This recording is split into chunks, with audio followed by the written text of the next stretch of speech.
Welcome, welcome, everyone to Beautiful Broken. My name is Brittany Mahan, and today I am co-starring with Lucas. How are you? Hey, what's up, people? How you guys doing? Lucas took a little break, but he's back better than ever. What have you been up to during this time? Lately I've been doing a whole lot of nature, yo. I've been spending a lot of time with some instruments, some healing instruments that I bought. I have a flute, which is like super, super nice and soothing. I'm buying a lyre, which is like a really cool Greek instrument that's like super, super, super, super enriching. And I have this like cool this pipe instrument. It's called the didgeridoo, and it comes from Australia. And basically, it helps you like censor yourself like with the earth and like tune yourself. But it's just like an awesome instrument. Like you could do so much things with it. And Mm-hmm. honestly, I'm in love with it. I'm in love with it. Um, and Well, the last time we outside talked, from no, keep yeah, go going. ahead. Sorry. Oh, another thing I've been doing also is building this little meditation hut thing.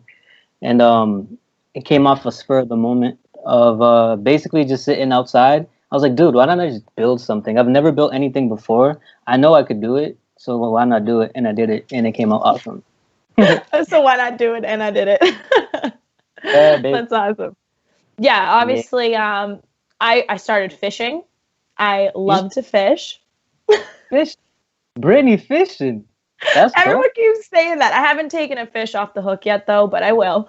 And I'm going to take a picture with it. So, we're going to get that done. I don't know. I feel like this time is making us all go outside and kind of like reconnect with nature, which is a good thing because I honestly haven't done that ever. Like my parents were not the kind of people who like went outside and like did things like hike. They were drinkers and I feel you. whatever. My parents never really liked to go out to nature. They would just they basically just work and then go. So I understand. Mine's is just from a different angle. My Right. parents just they believe in just working. So It's everyone has their vice, but I'm wicked excited about today's show, and I'm excited that you're here because we're gonna have a male's perspective and like two women. And my cousin Doreen has been through it all. Let's show a picture to see how far back we go. Obviously, she's in my family, but this is the crew. We have her sister Jeanette, Alicia, that's my sister Deanna, and then Doreen's on the right. And then, this is me and her. So to tell you a little bit background story on me and Doreen, I would literally, she's like my idol. I swear to God, like everything she did, I wanted to be. When I was 10 years old, she like did my hair for me. She did my makeup for me. Like that's how I got like oh into what? doing hair and makeup. Yeah. So she is 7 years older than me. And she was that person that just taught me all about life. Did you have a person in your life that kind of like guided you through when you were younger? To be honest, I was never the type to really want guidance. I kind of just did my own thing. Like I wasn't like the kid to really want to look up to people. But if there's one thing I do remember, it was probably like in the hip hop world. You know how that goes. I ended up looking up to who was it? I think it was 50 Cent at one point. 50 Cent. Really? Like yeah, I think the closest like to an ideal of a role model that I've ever had in my life, I'd say is probably like 50 Cent or Will Smith too. But like other than that, I never really looked up to. I never had somebody to really look up to like that. It's 'Cause I so just didn't. weird. It was like the weirdest thing because like I just remember thinking she was the most beautiful. She is one of the most beautiful people in the world. Like I think so, honestly.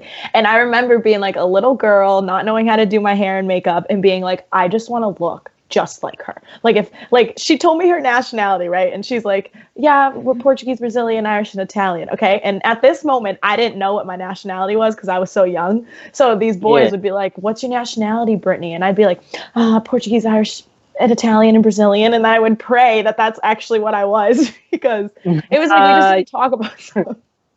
That's trippy right there. Dang, you played a really big role in your life then. Huge, huge. She saved my life so many times. And I think that's like where a lot of people don't give credit to the people in their lives. Like, I think relationships and connection is the number one most important thing. Obviously, that's why we have a show based off of human connection. And I am so not afraid to let her know that, like, I don't know if I would have made it to the age I was if it wasn't for her, because she went through things that I didn't have to go through. And through the pain that she went through, I got to learn a lesson and choose a different road.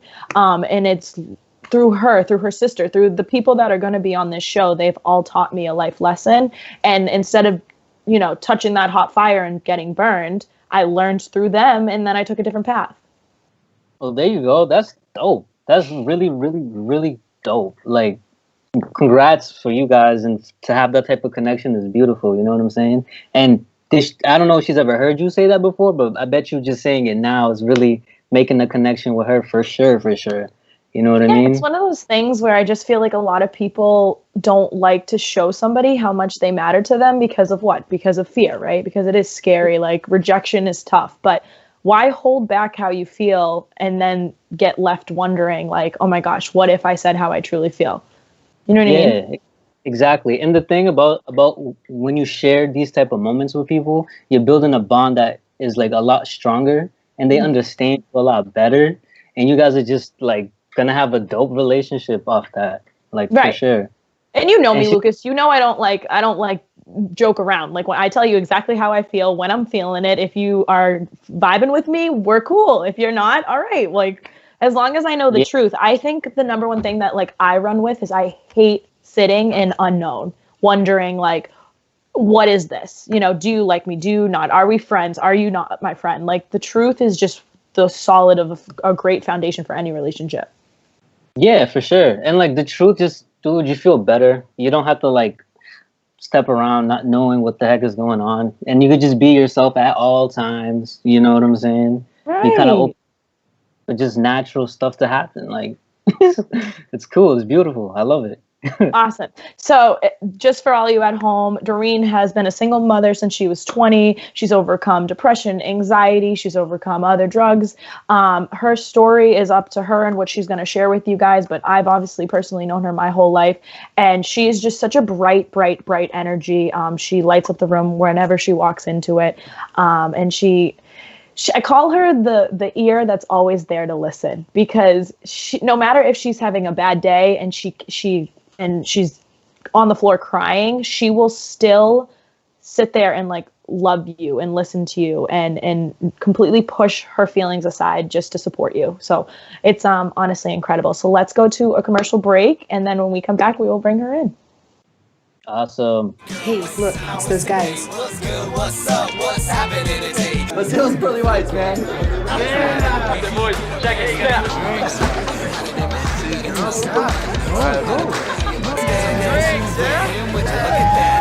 Stand up, do my terrorists, go compare us. Go.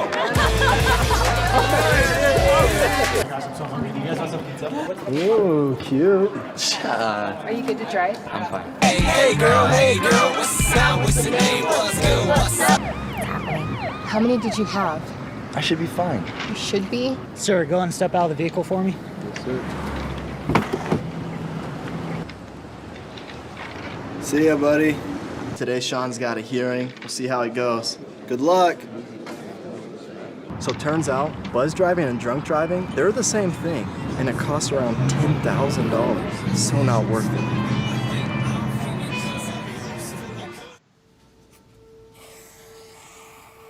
Dad? Just 1 minute, okay? Hey, Bobo, do trees tell each other stories? I'm sorry. I'm afraid I don't know that. Hey, why don't we go find out?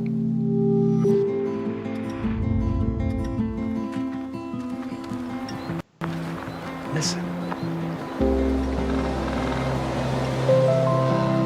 Do clouds take naps? I couldn't tell you.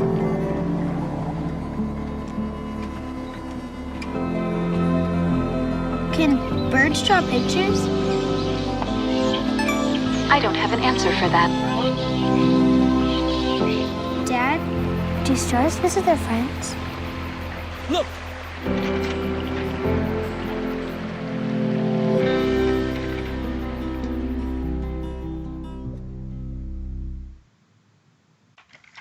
Welcome back, everybody, and we're welcoming in Doreen and Lucas. And I just want to say hi, Doreen. How are you? How you doing? How are you? Good. So obviously, Doreen hasn't been in front of the camera before, but I'm super excited to see your beautiful face. I know, it's so weird to see my face because I watch you guys like all the time, so it's like, oh, I'm on it. So basically, before we get started, let's just show the viewers a flashback video of like when Doreen started on her journey of being a single mom up to where she is today.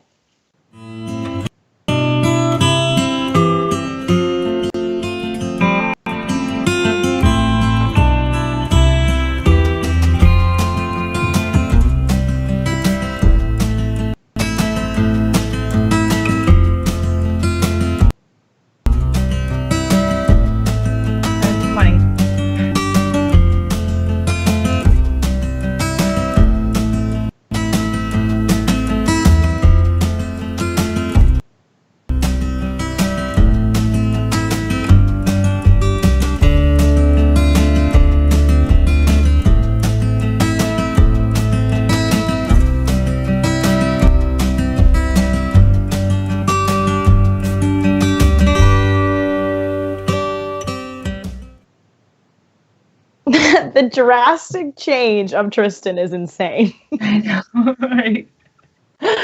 Like he's a different person and everyone. Literally. It's just I love today's show because like I feel like the only time that people talk about like teen moms is on the show Teen Mom. And then I think after that no one really like mentions it, and they followed the same girls for the past like 5 years. Teen Mom came out after I was already a teen mom. And that's the thing. When I saw it, so Lucas, this is what you need to understand. Everything in my life, Doreen has introduced to me before, like, the world introduced it to everyone. Does that make sense? Oh, so she was, like, ahead of the game, and she put you on for... Yeah, so, like, I was like, oh, yeah, teen mom. Like, that's totally normal. Like, like that's my cousin.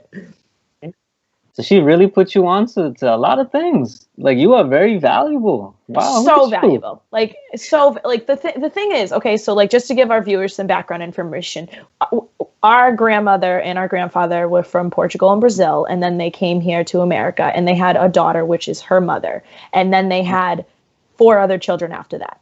So it was, and they didn't speak English. So it wasn't like we were your American family that knew about life and in America. It was like, okay, we are trying to learn a new language. We're trying to raise kids. My grandmother and my grandfather only learned English because their kids went to school and then were taught English, and then they brought it home and taught them. So, okay. Yeah, right. So it's not like I had, and so she like started our whole family. Like Doreen is like the first generation that was like really speaking English with her friends and was a true American citizen. Like, you know what I mean? Oh, so Doreen, I was in your position. That's my position too. Like, cause my parents they came from Cape Verde, right?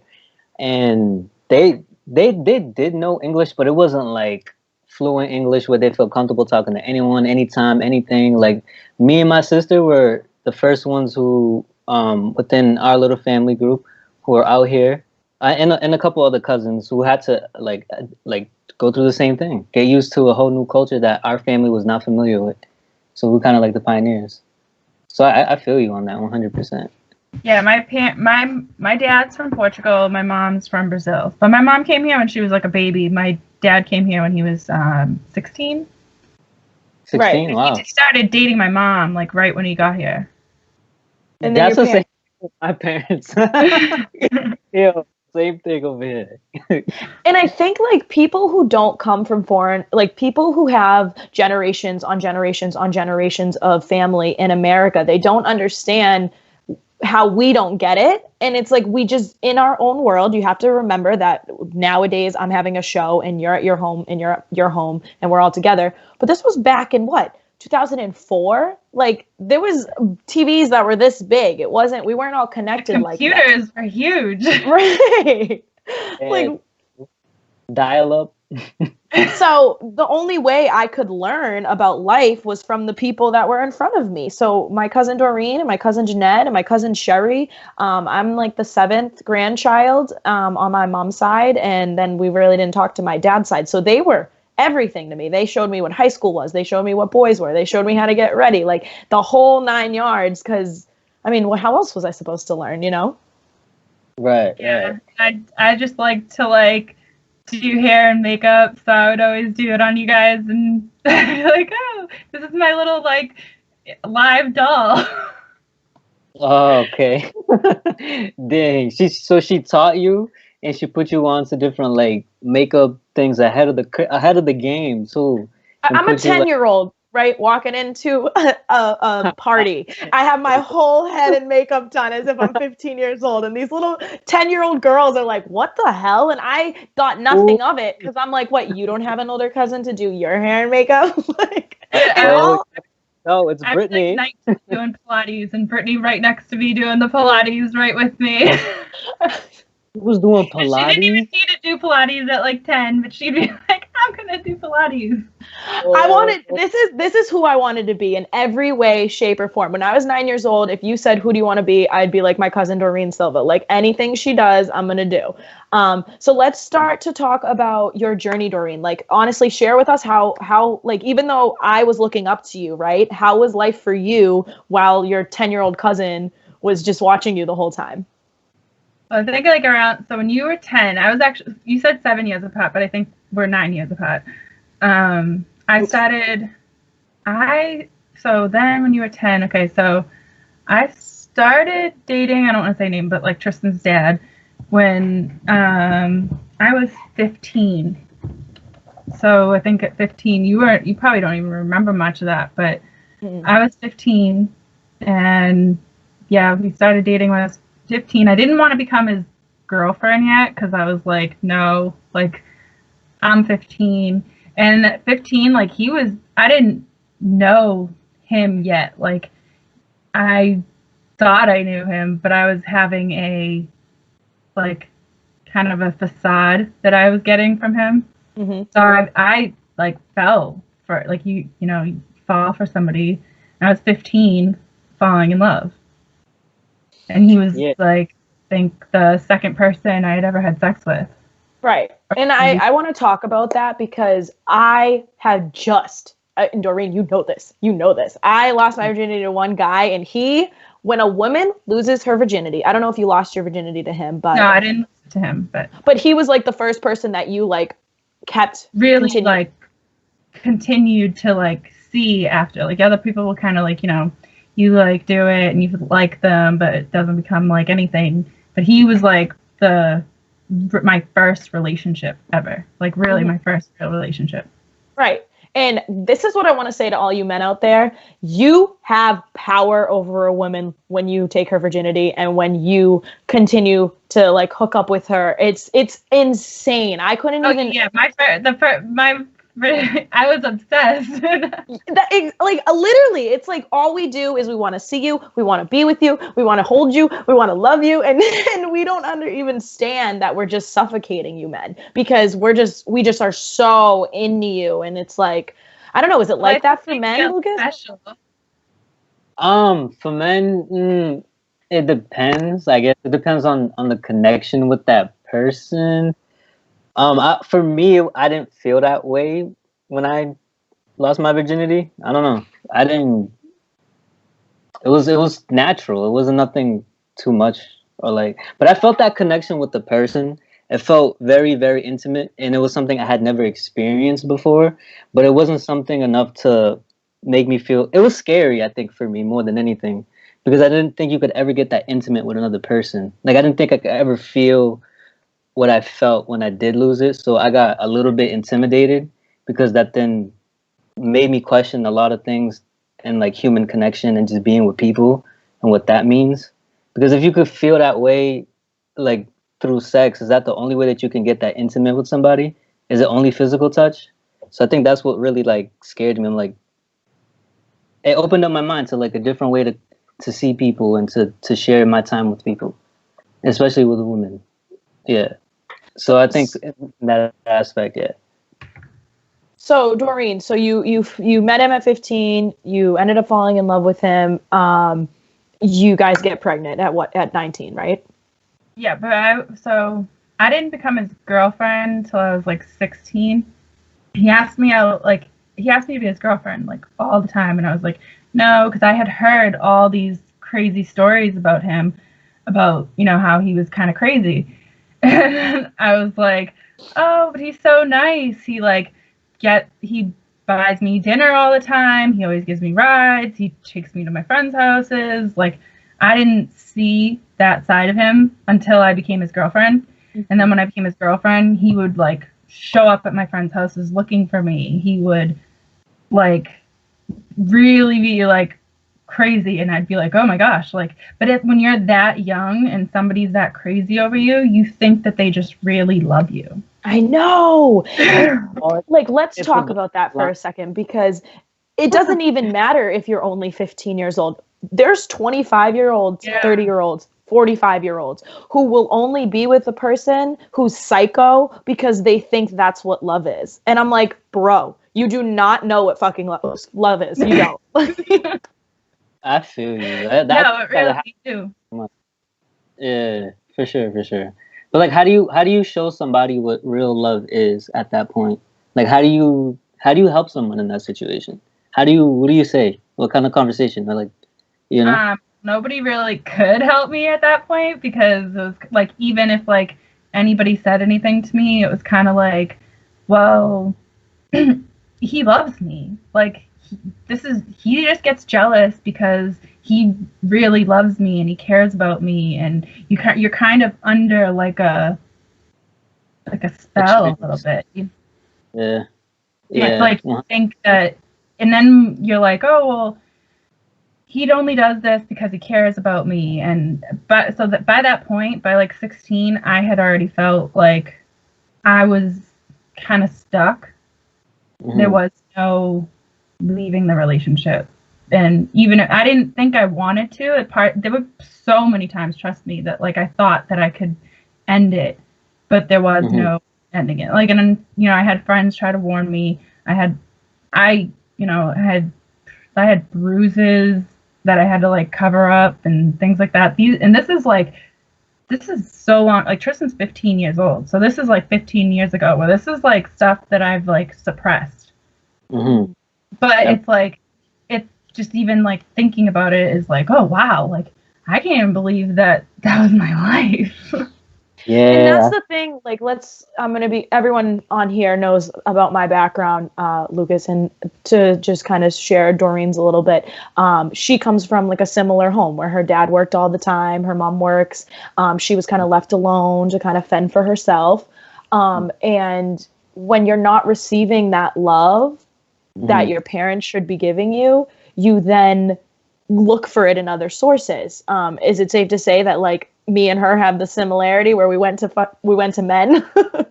Yeah, my mom had my little sister really young. Like, I mean, well, I was 12, so when she had my little sister, so while I was 15, she was going to her boyfriend at the time's house to take care of my little sister there. So she would be with them, and I'd kind of just was like with myself and my sister, you know, taking care of myself, like not most of the time, but a lot of the time.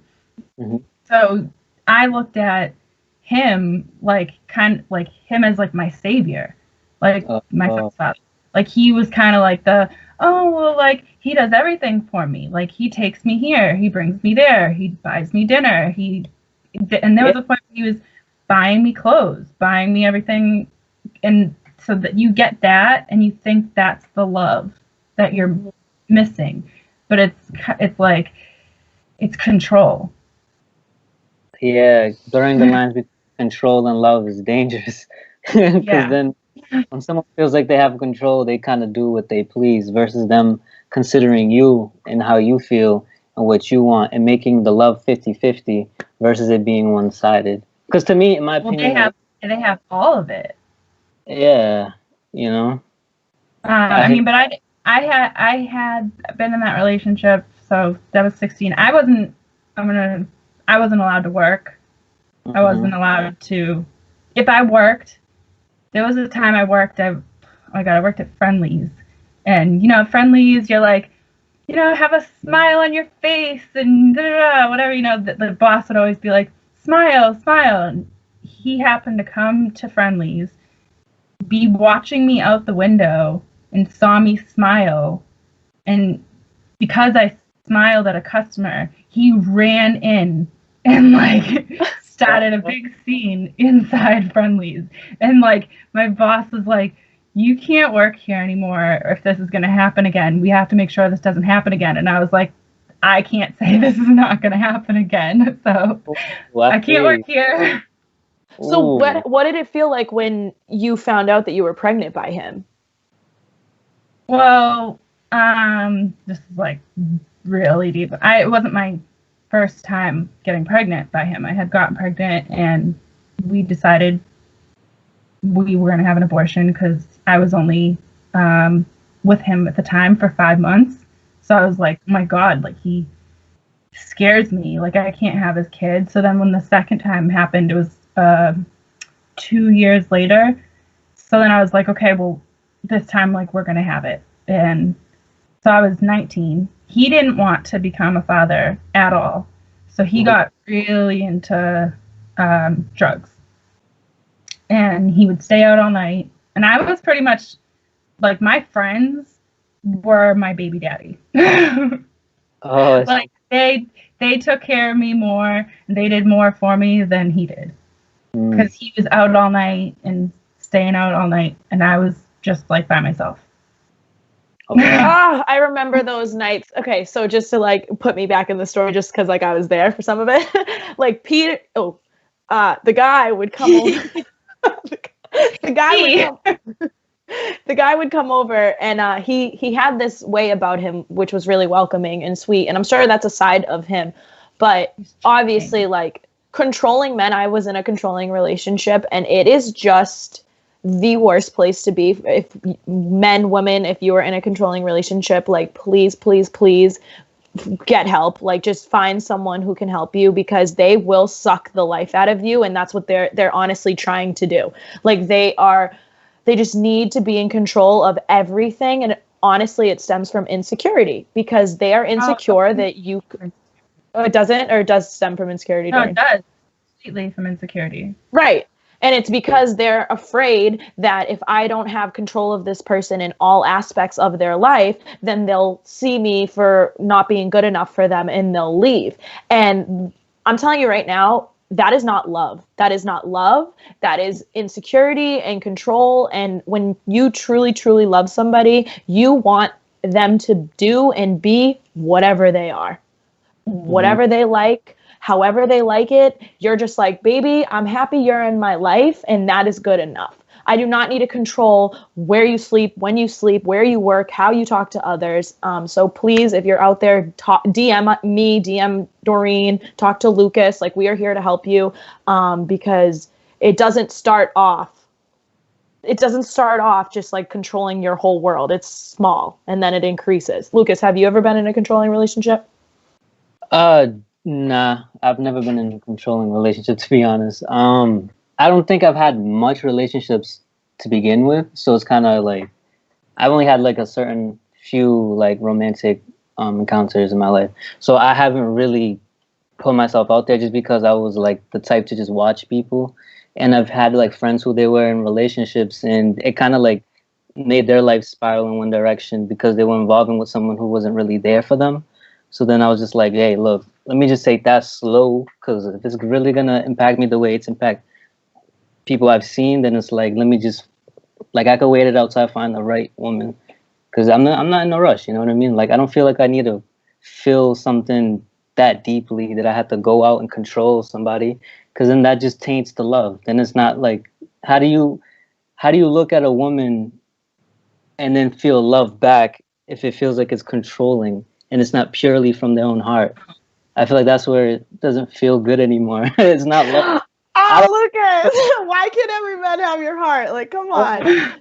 Unless it's like that, unless it's purely from their intention and will to want to be with me, then that's beautiful. That's exactly what it is. Like sometimes you got to understand that you're not everybody's cup of tea, and it sucks. Yeah. I've been rejected more in my life than I probably most people have ever been in their entire life because I shoot. I'm a shooter, and honestly, public announcement, Doreen, you're gonna be wicked proud of me.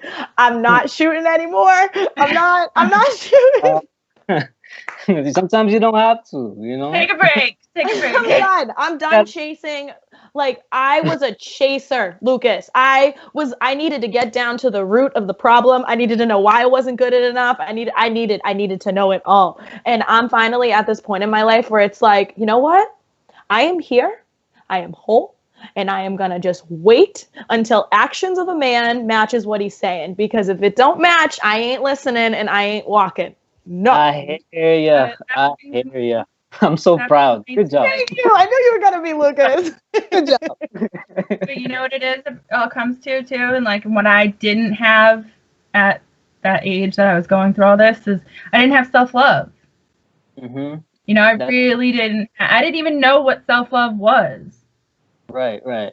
And that's everything, honestly. Because like, how can you love somebody if you can't love yourself? Like, everyone says that, but it's like it's so true. So true. Because like. But that's really like what it comes down to, though, because like even, you know, if Brittany asked me earlier, like what I would say to somebody that was going through it, or a young person, or anybody really going through it, and it's kind of self-love and love yourself so much that like you won't even take that shit. Oh, excuse me. That's for real. That's what it is. You know what is okay and what is not, because you could put yourself. And that's when I got to the point. That like once I started to love myself was kind of like, okay, like, and I'm content with being alone right now because it's kind of like I love myself and I love my company, and like someone's gonna have to really, really be like super special to get me to like love their company too, you know? Yeah, power to you.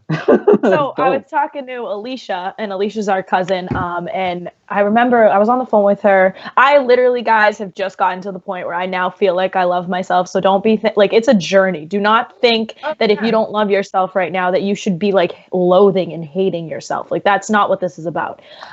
You can't love yourself if you don't give yourself love. So by you being upset that you don't love yourself, you're just hating yourself. Does that make sense? Mm-hmm. It's the cycle. That's the cycle right there. Right. You know? It's like you're mad that you don't love yourself, so then you hate yourself for not loving yourself, and it's like, okay, stop. Just be okay with not loving yourself. like you got to find pride in that. That's literally like what it is. Yeah. That's so, Doreen, what was something that you did that like, so, because like I think, okay, we're gonna get deep a little bit here, people. A woman's heart is pure gold, and so isn't a man's heart, like 100%. But women can love through anything, any conditions, whether it's cheating, lying, abuse. Like if you have our heart, you have our soul. And that's what's so scary about like little girls not knowing, is so many little girls, me being one of them, Doreen, you being one of them, we just gave out our heart. We're like, love to you and love to you and love to you. And there was nights where I was like, oh my God, I'm not gonna make it. Like if I give my heart out to one more damn person, and it's you got to protect this thing. Like you need it to live. Like, oh my goodness. So Doreen, where was the breaking point? Because not only did you give him your heart, you then gave him a child. Like that is, people belittle that so much. Right. Well, my breaking point was, so Tristan was like almost 3. And we had lived together, the 3 of us, in a friend of his basement. And so he would work, and I would stay home with Tristan every day. And I'm talking, this house had no service. My cell phone had absolutely no service. I could not even talk to anybody. He got me a computer so I could talk to somebody, but I could never get on to Wi-Fi because we didn't have our own internet. And then one day he got home from work and he thought that I was talking to, this was like the MySpace days. So he thought that I was talking to people on MySpace, and he took that laptop he gave me and he smashed it. And I was like, that was my only connection to the outside world. Like, what?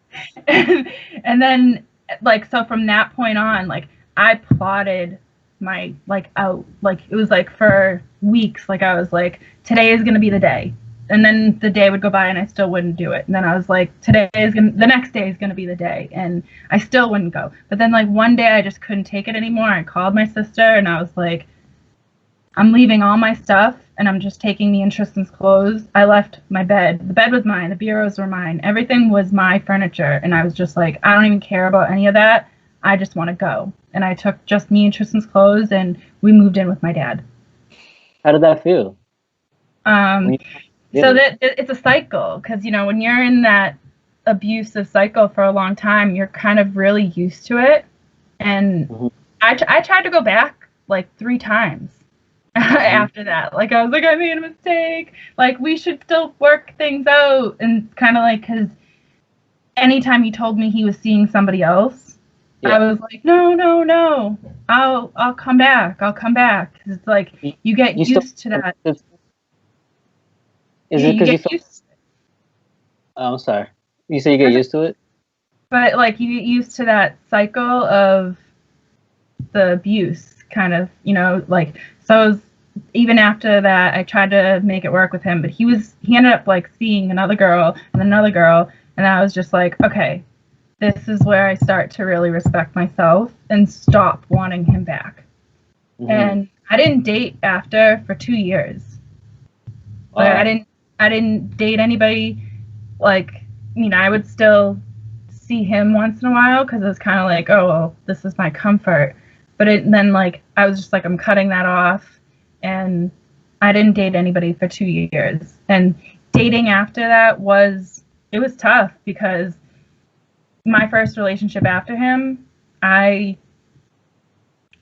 because it was a physically and a mentally abusive relationship, I would put my hands on this guy because that was what I was used to. So it was kind of like, you know, because me and my first, we had hit each other like it was a normal thing. So when I had went to go hit my my second boyfriend, he was like, I feel so sorry for you. Like, and I'm not saying he was perfect either, but he was like, I feel so sorry for you that, like, this is what you think is normal, that hitting people is normal. Because like that was your reaction. That's what your body wanted to do. Wow. Right. Well, it's kind of like that was like that was what my body wanted to do, because like when I was angry or frustrated, that was what it had done I was in that relationship with my son's father for like 6 years. Right. So you got programmed, like, that's another thing. Yeah. Like, people get in relationships with somebody and then they think that's what love is, and they think that's how a relationship should get done. And so if you're not healed from your past relationships, if you don't reflect, if you don't learn it's literally learning what love is. Most people do not know what love is. So they think, oh, well, if she's not hitting me, that's not love. If she's not lying to me, that's not love. If she's not trying to make me jealous, that's not love. And it's like, no, you people are hurt, and hurt people. So you're just like continuing this cycle because you think it was love, and it's not. It's just not. I hear you 100%. So what happens when you're in that cycle, for people who are watching who may be in this type of cycle, when there comes a man who really wants to not be and expose you to something different? How do you open up those doors as a man, as like someone who knows, okay, this person is in a cycle. I want to be the one to break that cycle. I love this person. What do I do? How do we handle something like this? Well, I mean, like, he wasn't, like I said, he wasn't perfect either. He wasn't physically abusive, but he had his manipulative ways. But he kind of had to be really patient with me, because I was like I had my own anger, and like Brittany said, like my programming, that this was how I was to be to people. And he had to really kind of be patient with me. There were times he had to like restrain me and just kind of like put me in a lock, because it was like, he would say like, I'm not going to hit you. I'm really like, I will never put my hands on you like that. And it was like, and then like Brittany said, you get used to that programming. And so in my mind, I was like, what do you think? I can't take it? Oh no. And this is the thing that people don't talk about. You think I'm not tough enough? You think I can't take a hit? And he was like, wow. It's just it's us women like so not being loved correctly, and then trying to think that, oh my god, it gets me so mad because today I had the best self-reflection day, and I have now realized that there's nobody outside that is going to ever take away the love that I have for myself inside, whether you like me, whether you don't, whether I'm your friend or your foe. I don't honestly care what you have to say about me because how good I feel in here. And it took me I was right where Doreen at.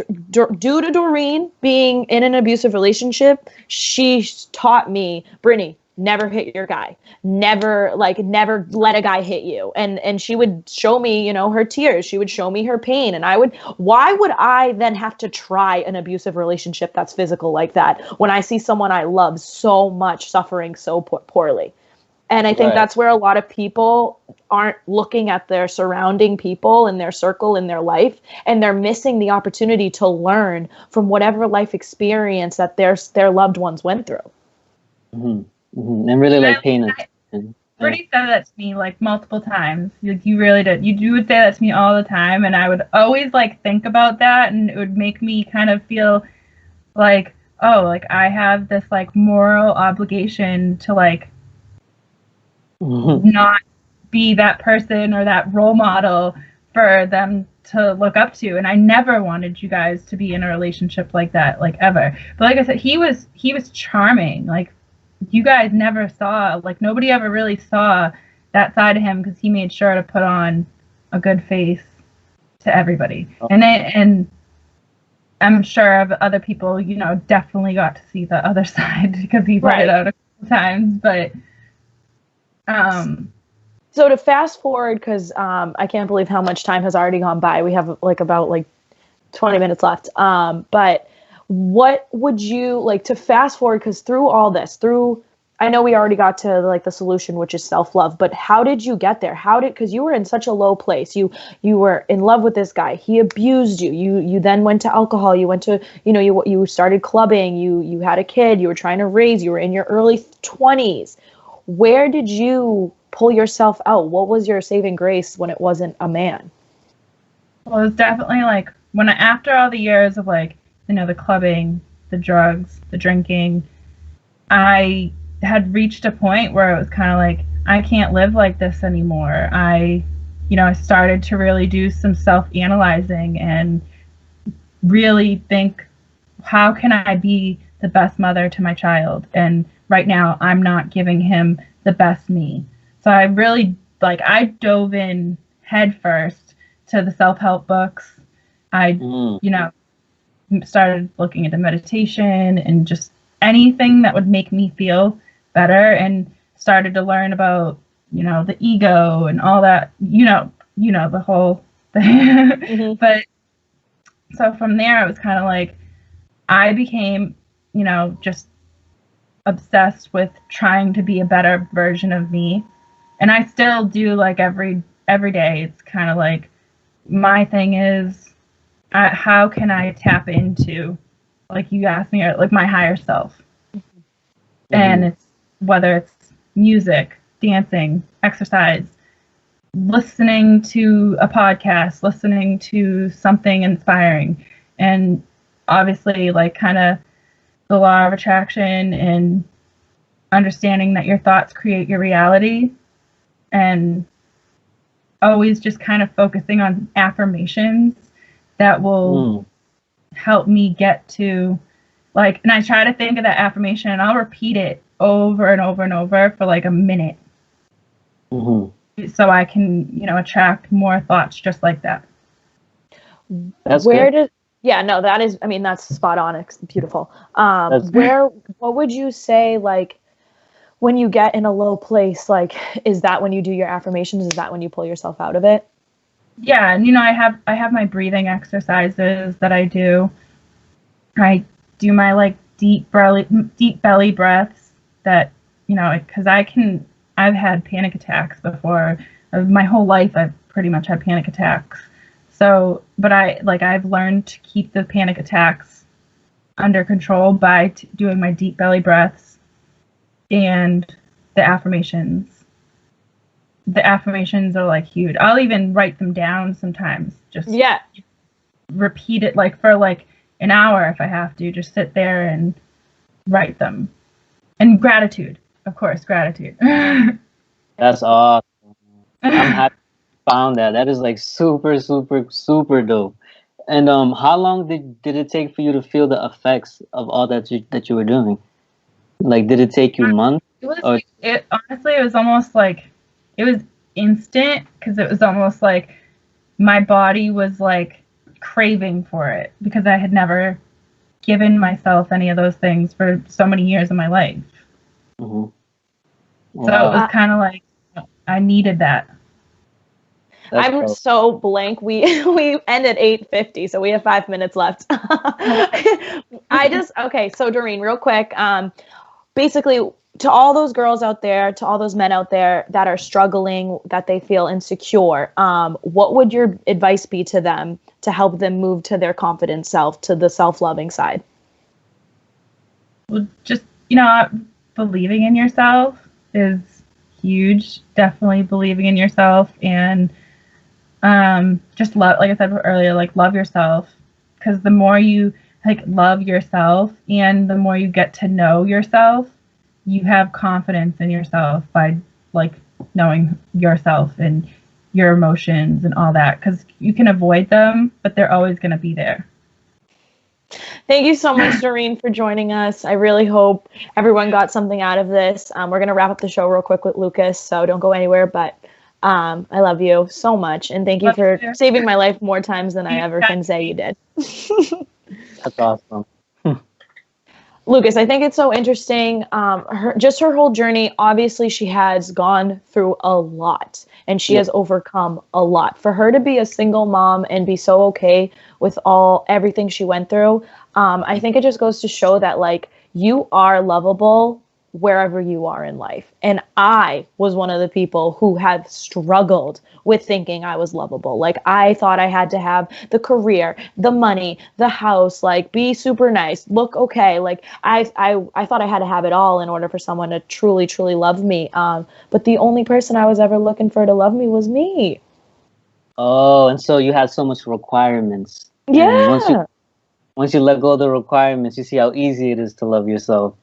It's insane, dude. It's like, I literally used to be like, I need to weigh this much. My hair needs to look like this. I have to have my makeup done. I have to have these friends. I have to be at this. I have to be famous. I have to be rich. And I don't give a damn about any of that because I now do what I love. I love inspiring people. I love talking to you, Lucas. I love talking to my family.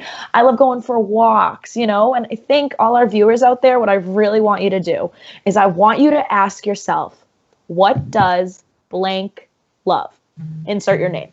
So like, if example, Lucas, what does Lucas love? What does Lucas love to do? What does Brittany love to do?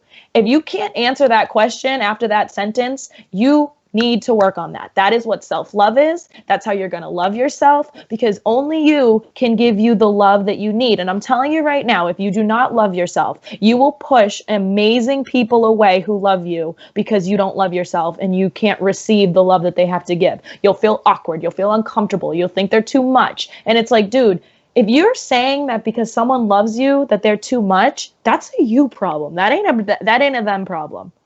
Right, because they're there with you. They're trying to help you, help nurture you, figure out what's good and what's wrong. And if you push that away, what are you really looking for then? Are you looking for someone to tear you down or to build you up? And that's sometimes the key difference. Exactly. And I definitely, next week's episode is super, super close to my heart too. Jeanette Silver, Doreen's sister, is actually going to come on. She has a similar story. She's gone down the path of alcohol and drugs more. So we're going to definitely talk about how she overcame that.